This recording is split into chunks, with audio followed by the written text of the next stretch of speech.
नमस्कार, आपके साथ मैं हूं अर्पिता आर्या। अफगानिस्तान में महिलाओं के प्रदर्शन से तालिबान डर गया है। तालिबान ने विरोध को देखते हुए एक नया नियम जारी किया। तालिबानी गृह मंत्रालय ने नए नियम के तहत कहा कि प्रदर्शन करने के लिए 24 घंटे पहले जानकारी देनी होगी। ऐसे विवादित फैसले के बीच तालिबान ने हाजी मोहम्मद इंद्रीश को सेंट्रल बैंक ऑफ अफगानिस्तान का गवर्नर बनाया है।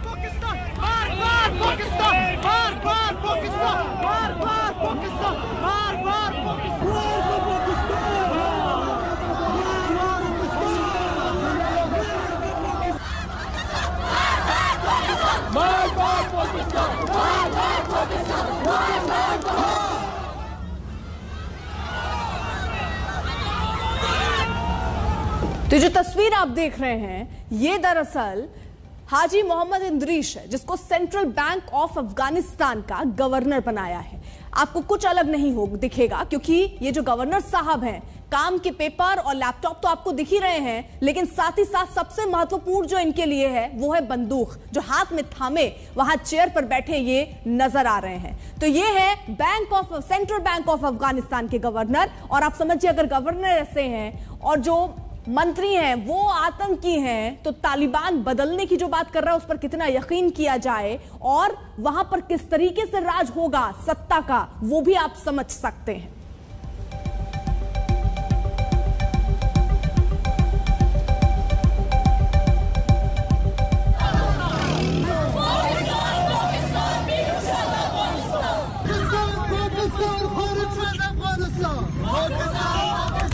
तारीख 27 अप्रैल 2008, जगह काबुल। हामिद करजई पर फिदाइन हमला।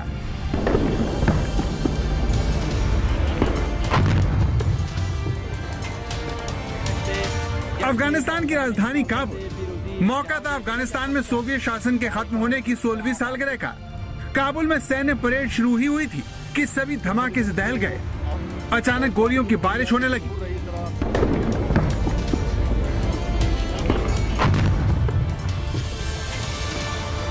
इस आतंकवादी हमले के निशाने पर तत्कालीन राष्ट्रपति हामिद करजई थे, जो किसी तरह बाल बाल बच निकले। हामिद करजई पर इससे पहले कई हमले हुए थे, लेकिन ये हमला बहुत खतरनाक और बड़ा था। तारीख 7 जुलाई 2008, जगह काबुल। भारतीय दूतावास पर हमला। 13 साल पहले आतंक ने काबुल में भारत को सबसे गहरा जख्म दिया था। काबुल के सबसे सुरक्षित इलाके में आतंकवादियों ने कार से विस्फोट करके 6 भारतीयों समेत 58 लोगों को मौत के घाट उतार दिया। इन दोनों ही हमलों को एक ही आतंकवादी संगठन ने अंजाम दिया, जिसका नाम था हक्कानी नेटवर्क। हक्कानी नेटवर्क का सीधा और छोटा परिचय ये है कि ये तालिबान से भी ज्यादा कट्टर, हिंसक और खूंखार है। अफगानिस्तान में फिदाइन हमलों की शुरुआत करने वाला हक्कानी नेटवर्क ही है, जो अलकायदा से ज्यादा विभत्स हमलों को अंजाम देता है। इसीलिए अमेरिका हक्कानी नेटवर्क को सबसे खतरनाक आतंकवादी संगठन मानता है, जो बरसों से पाकिस्तान के इशारे पर अफगानिस्तान को दहला रहा है। लेकिन दुनिया और भारत के लिए चिंता की बात यह है कि इस खतरनाक आतंकवादी संगठन से जुड़े कई बड़े आतंकवादी अफगानिस्तान चलाने जा रहे हैं।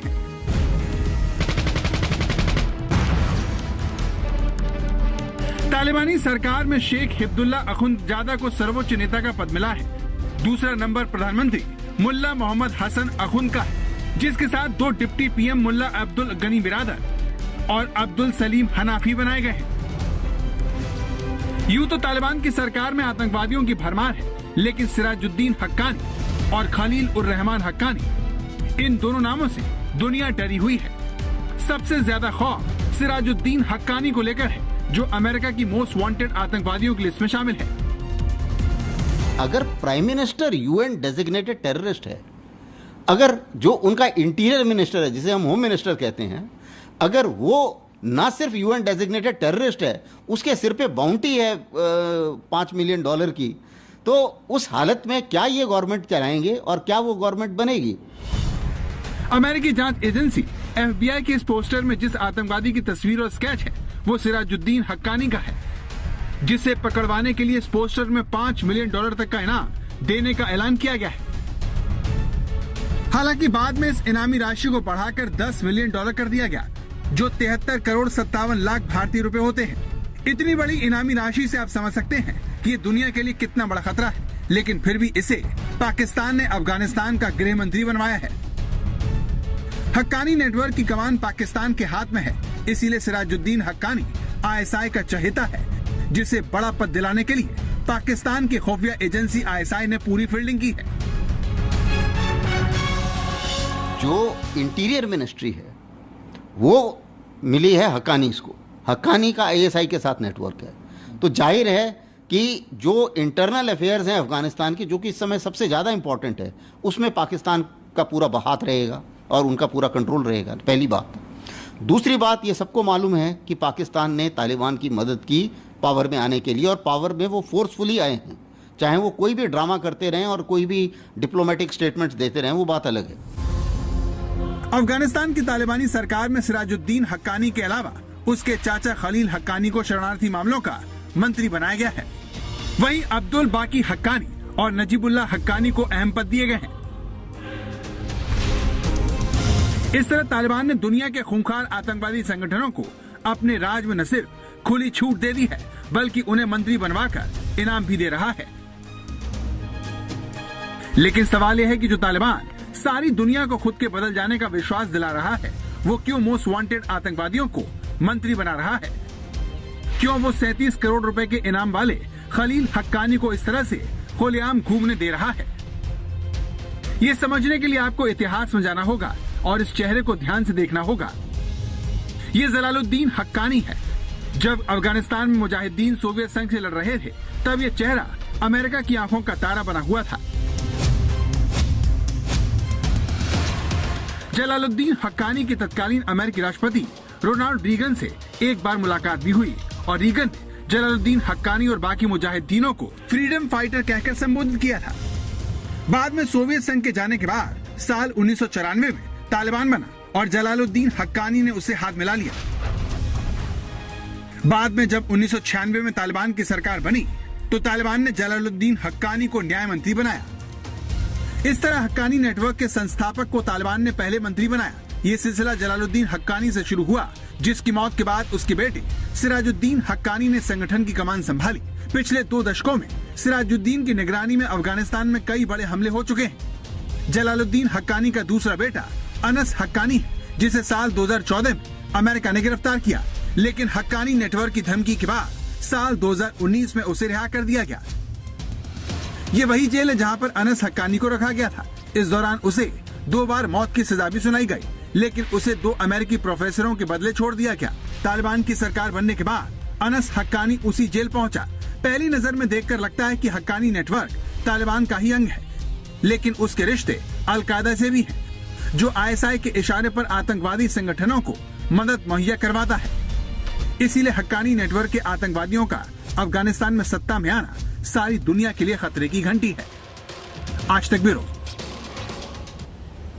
हक्कानी नेटवर्क के आतंकी जलाल से कम नहीं, खूंखार तो ये इतने हैं कि तालिबानी भी पीछे छूट जाए। ये आतंकी अमेरिका के हुक्म के गुलाम बन रहे, लेकिन आज दुश्मनी अब बंदूक के बूते निभाई जा रही है। ऐसा क्या हुआ कि अमेरिका हक्कानी नेटवर्क के हमलों का सामना करने के दिन देख रहा है? जलालुद्दीन हक्कानी को अमेरिका 9/11 से पहले फ्रीडम फाइटर मानता था, लेकिन अमेरिका पर सबसे बड़े हमले के बाद वो आतंकवादी बन गया। इस तरह 9/11 ने सब कुछ बदल दिया। दरअसल अमेरिका को पता था कि ओसामा बिन लादेन और जलालुद्दीन हक्कानी में करीबी संबंध है, इसीलिए अमेरिका ने जलालुद्दीन हक्कानी से इस मामले में मदद मांगी। लेकिन उसके इनकार करने पर अमेरिका उसके खिलाफ हो गया और वो अमेरिका की नजर में आतंकवादी बन गया। 2001 में अफगानिस्तान में अमेरिका के दाखिल होते ही तालिबान के साथ हक्कानी नेटवर्क ने पाकिस्तान में जाकर शरण ली और खुद को मजबूत करने में जुट गया। साल 2003 में अफगानिस्तान के अलग अलग इलाके आतंकवादी हमलों से दहलने लगे। विदेशी नागरिकों की किडनैपिंग बढ़ने लगी। नाटो देशों के काफिले निशाने पर आ गए। ज्यादातर घटनाओं में हक्कानी नेटवर्क का नाम सामने आया। काबुल से भागकर पाकिस्तान आने के बाद जलालुद्दीन हक्कानी की तबीयत बिगड़ने लगी और उसके आतंकवादी नेटवर्क की कमान उसके बड़े बेटे सिराजुद्दीन हक्कानी ने संभाली, जिसने अमेरिका और उसके सहयोगी देशों को एक के बाद एक हमलों से परेशान कर दिया। एक वक्त ऐसा आया था कि अमेरिका को तालिबान से ज्यादा हक्कानी नेटवर्क से खतरा पैदा हो गया था। इस तरह जलालुद्दीन हक्कानी ने जो आतंक का नेटवर्क 1980 के दशक में अमेरिकी पैसे से खड़ा किया था, उसे धर्म और कट्टरता की खुराक से जिंदा रखा। जलालुद्दीन हक्कानी की एक पत्नी अरब थी, जिसका फायदा उसने उठाया और वो सोवियत युद्ध में वॉर हीरो के तौर पर सऊदी अरब गया, जहां उसे मस्जिद और मदरसे बनाने के लिए पैसे मिले, जिसका इस्तेमाल उसने अपने आतंकवादी संगठन को बढ़ाने में किया। इसके अलावा माना जाता है कि फिरौती, किडनैपिंग और कई अवैध धंधों से भी मिले पैसे को उसने अपने आतंकवादी संगठन को फैलाने में लगाया। हक्कानी नेटवर्क की असली ताकत उसे पाकिस्तान से मिलने वाली मदद है। हक्कानी नेटवर्क का मुख्यालय आज भी उत्तरी वजीरिस्तान में है। इसीलिए जब अफगानिस्तान में सरकार बनाने की प्रक्रिया शुरू हुई तो आईएसआई ने अपनी सारी ताकत सिराजुद्दीन हक्कानी के पीछे लगा दी और उसे तालिबान सरकार में गृह मंत्री बनाया। पाकिस्तान हक्कानी नेटवर्क का इस्तेमाल तालिबान पर दबाव बनाने के लिए भी करता है। उसे पता है कि अगर भविष्य में तालिबान ने उसकी सुननी बंद कर दी तो वो हक्कानी नेटवर्क के जरिए अफगानिस्तान में अपनी बात मनवा सकता है। इसीलिए सिराजुद्दीन हक्कानी पाकिस्तान का दुलारा बना हुआ है, जिसे पाकिस्तानी सेना के चीफ जनरल बाजवा का करीबी माना जाता है।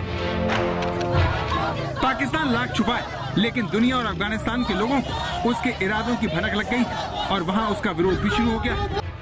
पाकिस्तान के खिलाफ ये नाराजगी इसीलिए भी है क्योंकि उसने ही बरसों तक तालिबान को जिंदा रखा और अब उसके ही इशारों पर आतंकवादियों को मंत्री और प्रधानमंत्री बनाया जा रहा है, जिनके लिए पढ़ाई लिखाई काला अक्षर भैंस बराबर है।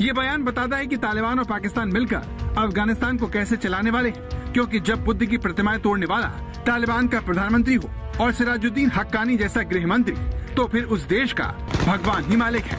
आज तक ब्यूरो। फिलहाल एक छोटे से ब्रेक के लिए यहाँ रुकना होगा, आप कहीं मत जाइएगा, बने रहिए आज तक के साथ।